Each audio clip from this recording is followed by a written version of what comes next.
Chào mừng quý vị đến với bản tin quốc tế ngày 17 tháng 12 của FBNC với những thông tin nổi bật sau đây. Đổ thêm dầu vào lửa, Trung Quốc lại tiến hành tập trận bắn đạn thật trên Vịnh Bắc Bộ, Mỹ cảnh giác cao độ. Liên quan cuộc chiến không khoan nhượng Mỹ-Trung, lưỡng viện Hoa Kỳ vừa thông qua ngân sách chi tiêu quốc phòng khổng lồ để đảm bảo sức mạnh trước cường quốc châu Á và tăng cường ủng hộ Đài Loan. Trong tương lai, lãnh thổ Mỹ có thể bị những kẻ thù nào tấn công thảm khốc, Lầu Năm Góc cần những gì để ngăn chặn? Đáng chú ý, Mỹ phát triển phần mềm đo độ nóng giận của Trung Quốc. Hoa Kỳ còn thêm hàng loạt công ty Trung Quốc vào danh sách đen, Bắc Kinh phản ứng như thế nào? Một số tin tức đáng chú ý tiếp theo.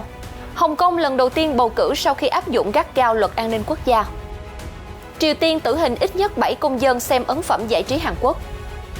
Nga bắt đầu sản xuất hàng loạt tên lửa siêu thanh Zircon.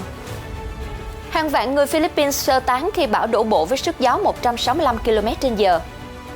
Du khách lên đường tới miền tuyết trắng Lapland để gặp ông già Noel bất chấp Covid-19. Tất cả diễn biến mới nhất trên toàn cầu sẽ có trong bản tin ngay sau đây. Thưa quý vị, Trung Quốc lại tiến hành diễn tập bắn đạn thật trên Biển Đông và Mỹ cũng tăng cường trinh sát trong bối cảnh căng thẳng leo thang ở khu vực. Đợt tập trận mới đây nhằm mục tiêu cụ thể gì? Mời quý vị cùng theo dõi. Quân đội Trung Quốc PLA thực hiện ít nhất 3 cuộc tập trận bắn đạn thật từ ngày 14 tháng 12 ở vùng biển phía đông và phía nam Hải Nam và ở Vịnh Bắc Bộ theo dữ liệu từ giới chức hàng hải Trung Quốc. Đợt diễn tập này tiếp nối cuộc tập trận bắn đạn thật kéo dài nhiều ngày của Hải quân Trung Quốc, theo tờ PLA Daily của quân đội đưa tin vào hôm Chủ nhật. Tờ báo nói, hạm đội Nam Hải của Trung Quốc đã thực hiện bắn súng, rà phá mìn, triển khai trực thăng và cứu nạn. Như FBNC đã đưa tin, vào một ngày trước cuộc diễn tập theo lịch trình của quân đội Trung Quốc, không quân Mỹ đã gửi trinh sát cơ RC-135W đến vùng biển phong tỏa cấm tàu thuyền của Trung Quốc. Theo Tổ chức Nghiên cứu Sáng kiến theo dõi tình hình chiến lược Biển Đông có trụ sở ở Bắc Kinh, máy bay trinh sát đã rời căn cứ của Mỹ trên đảo Okinawa, bay gần bờ biển tỉnh Quảng Đông và Hải Nam. Hành trình của máy bay Mỹ gần như tương đồng với khu vực tập trận của Trung Quốc. Máy bay trinh sát Mỹ đã tiến hành đến 94 đợt do thám trên Biển Đông, gần bờ biển Trung Quốc chỉ trong tháng 11 vừa qua. Theo một nguồn tin thân cận với PLA, những cuộc tập trận gần đây nhất của Trung Quốc vốn dĩ diễn ra sớm hơn, nhưng bị trì hoãn do đại dịch Covid-19, cũng như vì những chuyến tuần hành tự do của chiến hạm và chiến cơ Mỹ. Hạm đội Nam Hải của PLA đặt căn cứ chính tại tỉnh Quảng Đông, nơi mà biến chủng Delta đã bùng lên và lan rộng ở Trung Quốc vào tháng 5. Nhiều binh sĩ hạm đội đã phải cách ly, và giờ đây họ hối hả tập trận để hoàn thành chỉ tiêu của năm. Theo thời báo Hoàn Cầu, ấn phẩm của chính phủ Trung Quốc, các cuộc tập trận nhằm tăng cường năng lực sẵn sàng chiến đấu của PLA. Ít nhất một cuộc tập trận đã giả định đảo Hải Nam giống như Đài Loan và tiến hành tấn công đổ bộ. Mặc dù hai hòn đảo khác biệt nhau về hình dáng, kích thước, địa hình, nhưng việc tập trận mô phỏng cho thấy Trung Quốc ngày càng nóng lòng thu phục Đài Loan bằng vũ lực. Thậm chí, tờ Hoàn Cầu còn mạnh miệng tuyên bố rằng Hải Nam chỉ là đảo lớn thứ hai của Trung Quốc sau Đài Loan. Đáp lại, chính quyền ở Đài Bắc đã luôn nhấn mạnh quyết tâm bảo vệ tự do, dân chủ và cách sống của hơn 23 triệu người dân. Họ thề chống trả đến ngày cuối cùng nếu bị tấn công từ bên kia eo biển. Lưỡng viện Mỹ vừa chính thức thông qua dự luật chi tiêu quốc phòng khổng lồ lên đến 770 tỷ đô la. Đáng chú ý, Washington dành ra hẳn một khoản lớn giúp Đài Loan nâng cao năng lực phòng thủ phi đối xứng một cách toàn diện, trong bối cảnh Trung Quốc ngày đêm lăm le sáp nhập bằng vũ lực. Hôm 15 tháng 12, Thượng viện Mỹ đã chính thức thông qua đạo luật ủy quyền quốc phòng cho năm tài chính 2022, NDAA, sau cuộc bỏ phiếu với 88 phiếu thuận và 11 phiếu chống.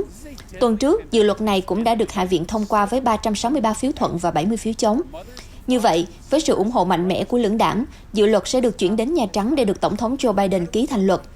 Đây là một dự luật rất đáng chú ý của Mỹ. Thứ nhất là vì tổng mức chi tiêu quốc phòng đề ra lên đến 770 tỷ đô la, nhiều hơn 25 tỷ so với đề xuất của ông Biden. Trong đó, Washington dự kiến phân bổ 7,1 tỷ đô la cho sáng kiến răn đe Thái Bình Dương nhằm ứng phó với sự bành trướng của Trung Quốc.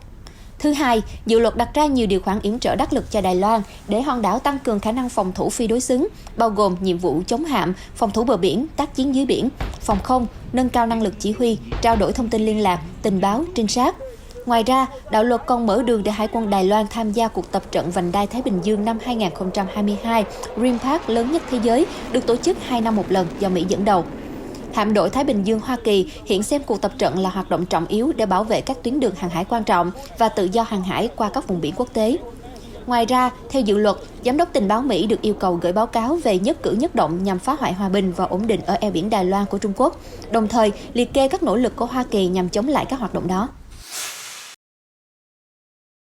Bên cạnh Mỹ, Đài Loan cũng đang nhận được sự ủng hộ to lớn từ châu Âu. Mới đây, đoàn nghị sĩ Pháp đã đến thăm hòn đảo, bất chấp những màn răn đe không mấy dễ chịu từ Trung Quốc. Hôm 15 tháng 12, nhóm nghị sĩ Pháp do François de Rugy dẫn đầu đã thực hiện chuyến thăm thứ hai dài 5 ngày đến Đài Loan, bất chấp việc Trung Quốc kịch liệt phản đối. Trong buổi tiếp đón các nhà lập pháp hôm 16 tháng 12, nhà lãnh đạo Thái Anh Văn đã bày tỏ hy vọng các cuộc đàm phán thương mại giữa hòn đảo và Liên minh châu Âu EU sẽ khởi sắc hơn khi Paris tiếp quản vị trí chủ tịch luân phiên của khối.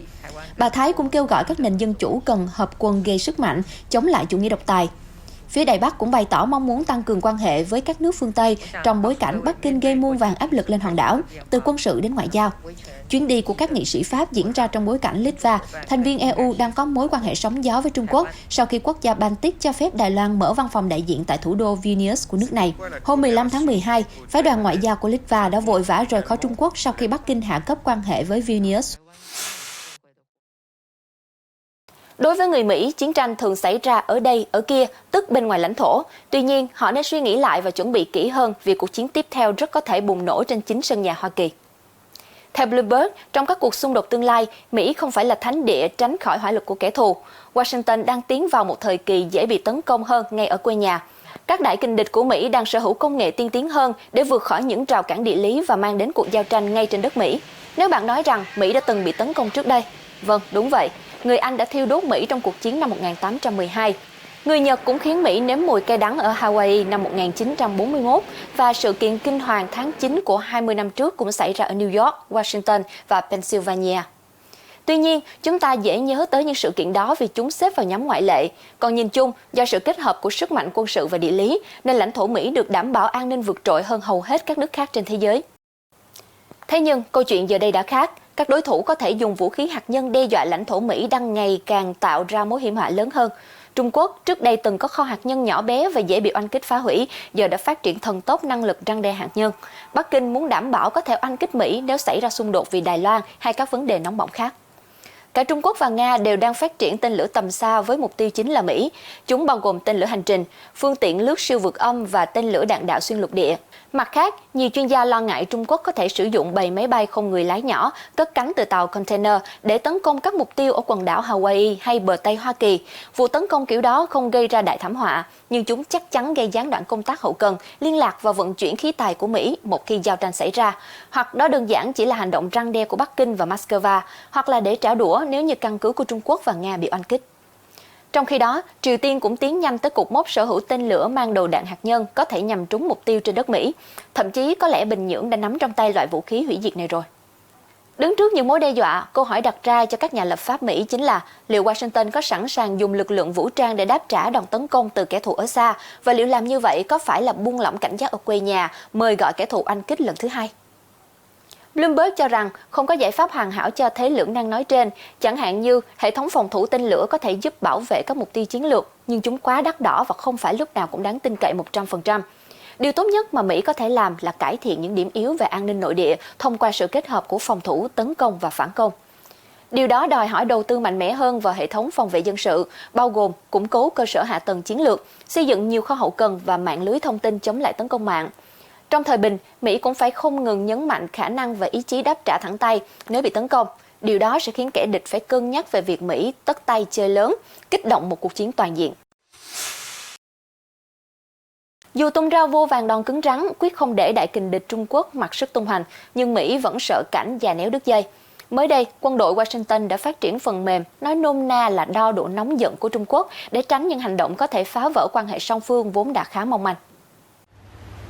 Lực lượng Mỹ ở Thái Bình Dương đã phát triển phần mềm đặc biệt có thể đoán phản ứng của Trung Quốc trước các động thái của Hoa Kỳ trong khu vực. Hồi tháng 10, quân đội Trung Quốc đã nổi đoá với việc tàu chiến Mỹ và Canada đi qua eo biển Đài Loan. Một quan chức Mỹ cho biết, chính những sự vụ như vậy đã thúc đẩy Washington phát triển phần mềm để đảm bảo nước này không vô tình chọc giận Bắc Kinh. Được biết, nhờ phần mềm mới, Mỹ có thể chuẩn bị cho mọi tình huống xấu nhất trước 4 tháng so với thực tế. Phía Washington tiết lộ phần mềm sẽ phân tích dữ liệu từ đầu năm 2020, đánh giá mọi động thái có thể ảnh hưởng xấu đến quan hệ Mỹ-Trung. Đơn cử như thực hiện các thương vụ bán vũ khí cho đồng minh trong khu vực, dàn quân tập trận hay quan chức Mỹ đến thăm các điểm nóng như Đài Loan. Trên cơ sở dữ liệu này, phần mềm sẽ tính toán được những nguy cơ va chạm chiến lược. Lầu Năm Góc sẽ dựa vào phần mềm để định ra lằn ranh đỏ, có thể phần nào hạn chế hành động có thể khiến Trung Quốc phản ứng dữ dội và làm leo thang căng thẳng giữa hai nước. Theo Reuters, phần mềm này đã được công bố khi Thứ trưởng Bộ Quốc phòng Mỹ Kathleen Hicks đến thăm Bộ Tư lệnh Ấn Độ Dương-Thái Bình Dương của Hoa Kỳ ở Hawaii hôm 14 tháng 12.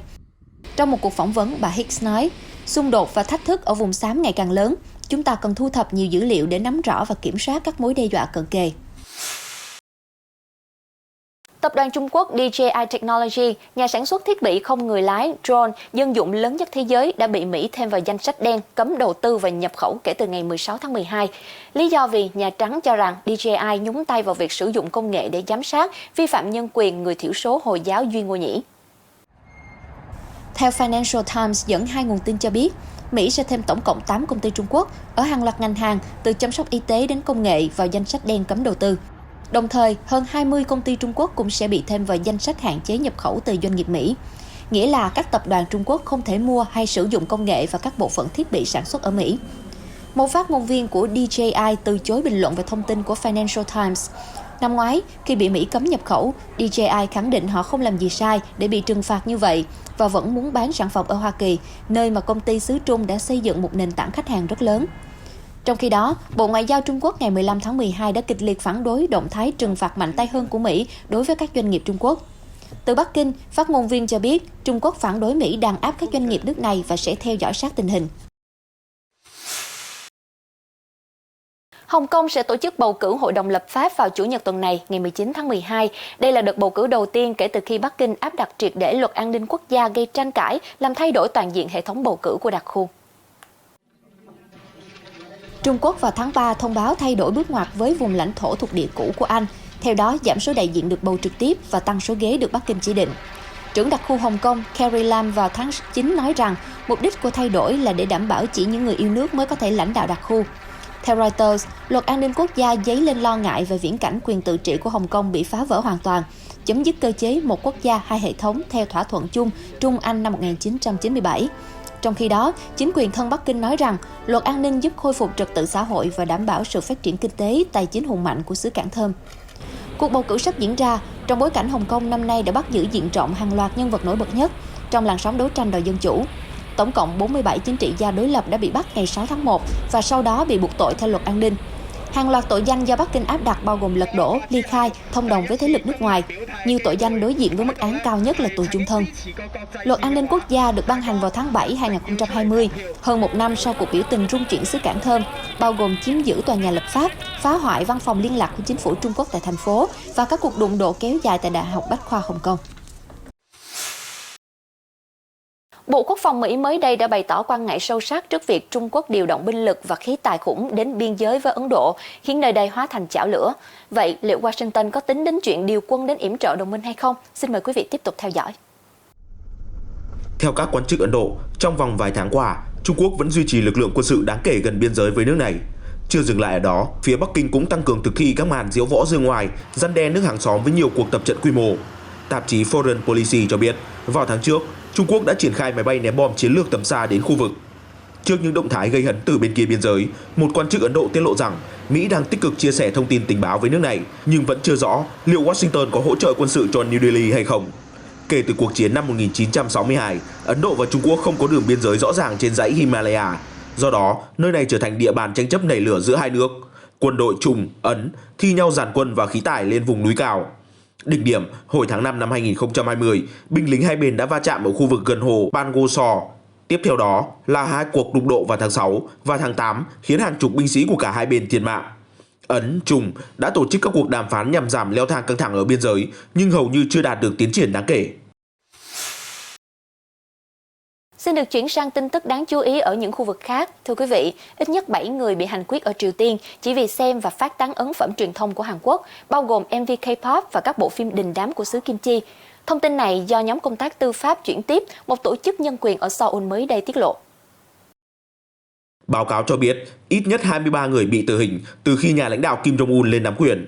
Một gia đình có người thân bị hành quyết nói với nhóm nhân quyền ở Seoul rằng sự trừng phạt nghiệt ngã này là lời răn đe từ chính quyền ông Kim. Nhà lãnh đạo đã tiến hành cuộc chiến văn hóa và dập tắt sự lan truyền văn hóa từ nước ngoài. Ông Kim từng nói, K-pop là một loại ung thư nguy hiểm. Vào tháng 12 năm ngoái, chính phủ Triều Tiên thông qua luật quy định rằng hành vi truyền bá ấn phẩm giải trí Hàn Quốc, bao gồm âm nhạc và phim ảnh, chính là xúc phạm quốc gia. Vào tháng trước, một số nguồn tin cho hay một người đàn ông đã bị xử bắn vì tuồn USB chứa phim Squid Game vào Triều Tiên. Trong một giai đoạn lịch sử vào năm 2018, mối quan hệ giữa hai miền Nam Bắc Triều đã nồng ấm hơn và thậm chí ông Kim còn đến dự nhạc hội K-pop ở Bình Nhưỡng.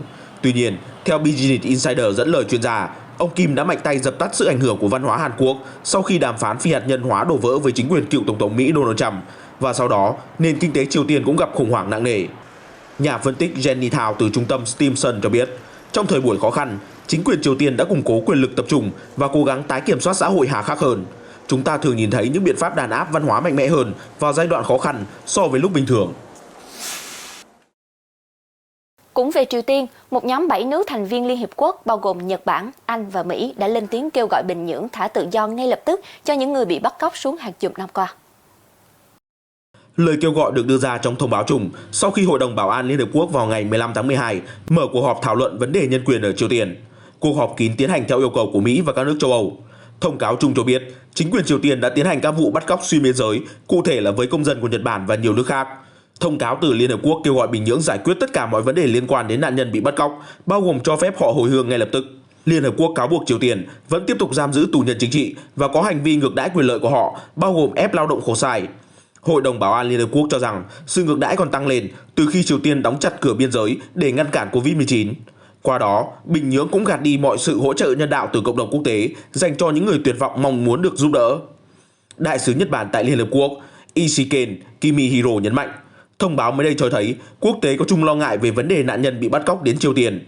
Vị đại sứ còn nói Nhật Bản sẽ tiếp tục tìm kiếm sự hợp tác từ các nước khác để giải quyết triệt để vấn đề này.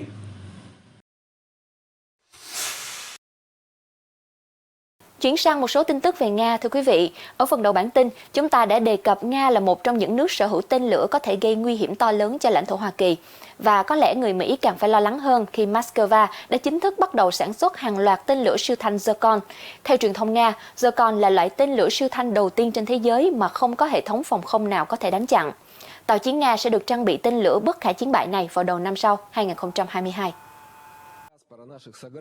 Mới đây, Nga đã phóng thử thành công tên lửa siêu thanh Zircon từ tàu khinh hạm đô đốc Voskov thuộc dự án 22350 vào ngày 18 tháng 11. Tên lửa đạt tới tốc độ gấp 9 lần âm thanh, tương đương với 9.500 km/h và đánh trúng mục tiêu ở xa 450 km. Khoảng cách này chỉ bằng phân nửa so với tuyên bố của Tổng thống Vladimir Putin về tầm bắn của Zircon. Tuy nhiên, truyền thông Nga lưu ý vụ thử diễn ra ở Biển Trắng với giao thông nhộn nhịp. Vùng biển có một cảng thương mại lớn và cả xưởng đóng tàu ngầm hạt nhân lớn nhất thế giới, Shepmas. Bộ trưởng Quốc phòng Nga Sergei Shoigu tuyên bố các vụ thử thành công mỹ mãn. Đến nay, tên lửa Zircon đã được phóng thành công từ bên trên lẫn bên dưới mặt nước bởi tàu ngầm hạt nhân đa nhiệm Severodvin, con tàu mới nhất trong dự án 885. Mặc dù quân đội Nga còn lâu mới hoàn thành thử nghiệm, tuy nhiên, các vụ thử thành công liên tiếp gần đây đã khiến hợp đồng sản xuất hàng loạt tên lửa Zircon được ký kết. Dự kiến, Hải quân Nga sẽ sở hữu loại vũ khí này vào đầu năm 2022. Tổng thống Putin cũng đã yêu cầu triển khai Zircon cho Hải quân vào năm sau, nói rằng loại vũ khí này thật sự không có đối thủ trên toàn thế giới. Zircon được phát triển suốt 20 năm qua và có thể đóng vai trò chủ chốt trong kho vũ khí của Nga trong thời gian tới. Ukraine mới đây cho rằng không có dấu hiệu nào cho thấy phía Nga sẽ rút quân khỏi khu vực biên giới. Song song với đó, dù không quá kỳ vọng nhưng Kiev cho biết vẫn luôn sẵn sàng đối thoại với Moscow. Hôm 14 tháng 12, ông Elensky Danilov, thư ký Hội đồng Quốc phòng và An ninh Quốc gia Ukraine cho biết đang có 92.000 quân Nga đang cố thủ ở khu vực biên giới, bấy nhiêu là không đủ để tiến hành xâm lược Ukraine. Ông ước tính để tấn công Kiev, Moscow cần ít nhất 500.000 đến 600.000 binh sĩ. Dù vậy, vị quan chức vẫn cho rằng Ukraine không nên chủ quan do Nga dư sức đẩy nhanh lực lượng bất cứ lúc nào. Tuy nhiên, Moscow vẫn cần khoảng một ngày để tập hợp đủ quân số. Ông Danilov bày tỏ hy vọng phương Tây sẽ hỗ trợ vũ khí để Ukraine có thể phòng thủ nếu trường hợp trên xảy ra. Đến hôm ngày 15 tháng 12, Tổng thống Ukraine Volodymyr Zelensky khẳng định, giữa lúc tình hình căng thẳng như dây đàn, Ukraine vẫn sẵn sàng đàm phán với Nga dưới bất kỳ hình thức nào. Tuy thể hiện sự thiện chí với Nga, nhưng ông Zelensky vẫn kêu gọi Mỹ và châu Âu sớm áp đặt các biện pháp trừng phạt khắc nghiệt lên nước láng giềng để ngăn chặn nguy cơ Điện Kremlin phá vỡ an ninh khu vực. Giới chức phương Tây cho biết sẽ trừng phạt thích đáng nếu Moscow manh động. Tuy nhiên, vị nguyên thủ Ukraine cho rằng như vậy là quá muộn. Các lệnh trừng phạt được áp đặt sau cuộc xung đột thì chẳng còn ý nghĩa gì cả. Khi đó, tất cả trở nên muộn màng, ông Zelensky nói. Tân Thủ tướng Đức Olaf Scholz nói trước Quốc hội vào hôm 15 tháng 12, bất kỳ hành động nào của Nga xâm phạm chủ quyền và toàn vẹn lãnh thổ của Ukraine đều sẽ phải trả cái giá đắt. Tuy nhiên, nhà lãnh đạo Đức không nói rõ chi tiết. Bất kỳ hành động xâm phạm chủ quyền nào cũng sẽ trả giá đắt và chúng ta sẽ có chung quan điểm với các đồng minh, đối tác ở châu Âu cũng như từ bên kia Đại Tây Dương. Nước Đức chúng ta có trách nhiệm đặc biệt để cân nhắc quyền lợi của các thành viên Liên minh châu Âu cũng như các nước hàng xóm phía đông châu Âu. Tôi đã thảo luận với Thủ tướng Ba Lan về tình hình ở khu vực biên giới giáp Belarus và tái khẳng định cam kết vững chắc của chúng ta. Tuy nhiên, Thủ tướng Đức cũng bày tỏ mong muốn đối thoại có ý nghĩa với Nga. Tiếp tục với những tin tức an ninh xã hội, thưa quý vị, hàng vạn người đã phải sơ tán khỏi vùng duyên hải miền Trung và miền Nam Philippines ngay trước khi cơn bão Rai cực mạnh đổ bộ vào trưa 16 tháng 12. Bão Rai tấn công với sức gió lên tới 165 km/h, gió giật 205 km/h, theo cơ quan thời tiết Philippines cho biết.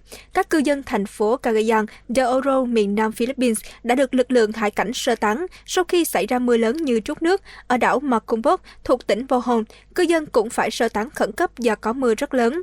Đất nước Philippines với hơn 7.600 hòn đảo, mỗi năm đều trải qua khoảng 20 cơn bão nhiệt đới, gây mưa lớn và lũ lụt thảm khốc. Tòa án cấp cao Nam Phi ngày 15 tháng 12 đã yêu cầu cựu Tổng thống Jacob Zuma quay lại thi hành án tù sau khi ông được tha bổng tạm thời vào tháng 9 để chữa bệnh. Cựu Tổng thống 79 tuổi đang thụ án 15 tháng vì tội khinh thường tòa sau khi ông phớt lờ các chỉ dẫn để tham gia một cuộc điều tra tham nhũng. Cũng trong tháng 9, Tòa tối cao Nam Phi đã bác bỏ đề nghị của ông Zuma về lật ngược bản án. Quy trình tố tụng ông Zuma về cáo buộc tham nhũng trong nhiệm kỳ 9 năm được dư luận xem như bài kiểm tra mức độ thực thi pháp luật của giới chức tư pháp Nam Phi đối với những người quyền cao chức trọng. Ông Zuma đầu thú vào ngày 7 tháng 7 và bắt đầu thi hành án. Động thái này đã gây ra làn sóng biểu tình hỗn loạn nhất Nam Phi trong nhiều năm, với những người ủng hộ cựu tổng thống đã tức giận chiếm giữ đường phố. Phong trào biểu tình nhanh chóng biến thành hôi của và cũng nhằm thể hiện sự tức giận của công chúng đối với tình hình cuộc sống khó khăn, bất công kéo dài suốt 27 năm qua. Ngược lại, nhiều người Nam Phi ủng hộ quyết định của tòa án về đưa ông Zuma trở lại đằng sau song sắt. Họ cho rằng bất kỳ ai cũng không đứng trên pháp luật. Một số tin tức đáng chú ý về COVID-19. Một nghiên cứu mới đã chỉ ra bộ phận trên cơ thể chúng ta chính là nơi biến chủng Omicron có thể sinh sôi gấp 70 lần biến chủng Delta. Reuters trích dẫn một nghiên cứu mới cho thấy biến thể Omicron của virus SARS-CoV-2 phát triển mạnh trong đường thở, không phải phổi. Cụ thể, theo nghiên cứu do các nhà khoa học Hồng Kông thực hiện, nếu so sánh với chủng Delta, Omicron tự nhân bản lên nhanh hơn 70 lần trong các mô lót đường thở, dẫn đến việc lây lan virus từ người sang người dễ dàng hơn. Tuy nhiên, trong các mô phổi, Omicron sao chép chậm hơn 10 lần so với phiên bản gốc của virus gây COVID-19. Điều này có thể góp phần làm cho tình trạng bệnh ít nghiêm trọng hơn. Theo Reuters, các phát hiện này vẫn đang được xét duyệt, chưa được công bố chính thức. Trong một bản tin của Đại học Hồng Kông, trưởng nhóm nghiên cứu tiến sĩ Michael Chanchiwa cho biết, điều cần lưu ý là mức độ nghiêm trọng của bệnh không chỉ được xác định bởi sự nhân lên của virus, mà còn phụ thuộc vào phản ứng miễn dịch của mỗi người đối với lây nhiễm. Ông nói thêm bằng cách lây nhiễm cho nhiều người, một loại virus rất dễ lây lan, có thể gây bệnh nặng hơn và tử vong, mặc dù bản thân loại virus không nguy hiểm như vậy. Cộng với phát hiện gần đây rằng biến thể Omicron có thể né được một phần kháng thể từ vaccine, ta có thể thấy mối đe dọa tổng thể của chủng Omicron khả năng là rất đáng kể, chuyên gia Michael nhấn mạnh. Đáng chú ý hơn cũng theo Reuters, theo một nghiên cứu được công bố trên tạp chí JAMA Network Open, những ca mắc COVID-19 không có triệu chứng có thể góp phần đáng kể vào việc lây truyền virus corona. Lý do là vì chúng chiếm 40% các ca nhiễm được xác nhận trên toàn thế giới. Cụ thể, theo dữ liệu từ 77 nghiên cứu liên quan đến tổng số 19.884 người bị nhiễm SARS-CoV-2, họ phát hiện ra rằng trong số những người bị nhiễm trong cộng đồng nói chung, khoảng 40% không có triệu chứng, 54% là phụ nữ mang thai, 53% là khách du lịch, 48% là cư dân hoặc nhân viên viện dưỡng lão và 30% là nhân viên y tế. Những hồi chuông vang vọng nhà thờ chính tòa quốc gia Washington vào thứ Tư ngày 15 tháng 12 gây nhói lòng cư dân thủ đô Mỹ vì nó đánh dấu cột mốc khoảng 800.000 người Mỹ đã mất trong đại dịch Covid-19. Mỹ vượt mốc 800.000 ca tử vong vì Covid vào hôm Chủ nhật và nước này cũng đang chuẩn bị cho nguy cơ ca nhiễm tăng vọt trong thời gian tới. Một phần do biến chủng Omicron được cho là lây nhiễm nhanh hơn, một phần nguyên nhân là vì người dân tụ tập trong không gian kín để tránh cái lạnh mùa đông. Sau khi cột mốc buồn đã thiết lập, số người tử vong do Covid-19 ở Mỹ hiện đã vượt hơn toàn bộ dân số bang Bắc Dakota. Ngay cả khi vaccine có sẵn và phân bổ rộng rãi, Mỹ vẫn chứng kiến nhiều người tử vong hơn trong năm nay so với 2020, chủ yếu do biến chủng Delta nguy hiểm và một số người không chịu tiêm phòng. Từ đầu năm đến nay, hơn 450.000 người Mỹ qua đời sau khi nhiễm virus, chiếm 57% tổng số ca tử vong từ khi dịch bùng phát. Giáng sinh năm 2021, một mùa Giáng sinh thật đặc biệt vì xen lẫn giữa niềm vui rộn ràng dịp cuối năm với nỗi lo thường trực vì đại dịch Covid-19. Thế nhưng, ông già Noel và tuyết rơi trắng xóa đẹp như cổ tích vẫn thu hút đông đảo du khách đến với xứ sở Lapland. Điều đó giúp vực dậy ngành công nghiệp du lịch của Phần Lan, vốn đã chịu thiệt hại nặng nề do dịch bệnh. Các du khách từ Tây Ban Nha, Ý, Dubai cùng nhiều nơi khác đang đổ xô đến Lapland, quê hương của ông già Noel khi mùa Giáng sinh đang đến gần. Cùng lúc đó, những lá thư gửi ông già Noel cũng được mọi người từ khắp các châu lục gửi về Lapland. Theo Sanna Katkanen, người phụ trách marketing và xúc tiến du lịch cho thành phố Rovaniemi ở Phần Lan cho biết, lượng du khách đã đạt mức 70 đến 80% như trước thời Covid-19. Vị quản lý cho biết thêm biến chủng Omicron không khiến nhiều du khách hủy bỏ chuyến đi như khi các đợt dịch bùng phát trước đây.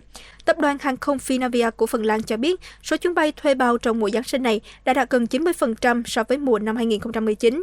Trước khi dịch Covid-19 bùng lên vào tháng 12 năm 2019, ngành công nghiệp du lịch Lapland ghi nhận đến 724 chuyến bay thuê bao ở 4 sân bay phía cực Bắc. Cũng vào tháng 12 năm 2019, vùng Lapland đón 152.000 du khách ghé thăm và doanh thu chỗ lưu trú lên tới 39,3 triệu euro, theo công ty nghiên cứu thị trường du lịch TAK. Tuy nhiên, Covid-19 đã làm giảm 98% lượng khách và 79% doanh số đặt phòng. Hiện Phần Lan yêu cầu du khách nhập cảnh cần cung cấp hộ chiếu vaccine và phiếu xét nghiệm âm tính hoặc xác nhận đã nhiễm bệnh và phục hồi trong vòng 6 tháng. Thông tin vừa rồi đã khép lại bản tin quốc tế hôm nay. Cảm ơn quý khán giả đã theo dõi. FBNC sẽ tiếp tục cập nhật những thông tin mới và nóng nhất xoay quanh các diễn biến xảy ra trên toàn cầu. Hãy bấm theo dõi FBNC ngay hôm nay để luôn đồng hành cùng chúng tôi trong các bản tin tiếp theo. Xin chào và hẹn gặp lại.